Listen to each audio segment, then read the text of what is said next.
जरा में हनुमान जी के लॉकेट रहे, वो हमार चोरी हो गई। दुनिया का कोई भी कुछ भी हासिल कर लो। इस समय भोजपुरी एक्टर पवन सिंह का बर्थडे मन रहा है और बर्थडे में कुछ ऐसी चीज़ें सामने आ गई है जिससे सुनकर लोग कह रहे हैं कि आखिरकार ऐसा भी कुछ हो सकता है क्या।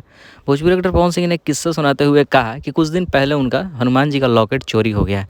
जिसके बाद उनकी माँ पूछी कि बर्थडे गिफ्ट क्या चाहिए, तो पवन सिंह ने पहले ही से प्लान बनाया होगा कि स्टेज पे सबके सामने हमें वहीं उसी टाइप का लॉकेट चाहिए। वो लॉकेट तो आ नहीं सकता है क्योंकि किसी ने चुरा लिया होगा, लेकिन उसी टाइप में लॉकेट पवन सिंह की माँ ने आज बर्थडे के दिन गिफ्ट किया। जिसके बाद पवन सिंह का कहना है कि अब हम कुछ भी हासिल कर सकते हैं। ये मेरा ताकत था। बीच में ऐसा लग रहा था कि शायद मेरा एनर्जी डाउन हो गया है, लेकिन फिर मेरा लॉकेट वापस आ गया है और उनकी माँ ने ही लॉकेट पहनाया है सबके सामने। जिसके बाद पवन सिंह का कहना है कि अब हम दुनिया का कोई भी चीज़ हासिल कर सकते हैं बड़े अच्छे तरीके से।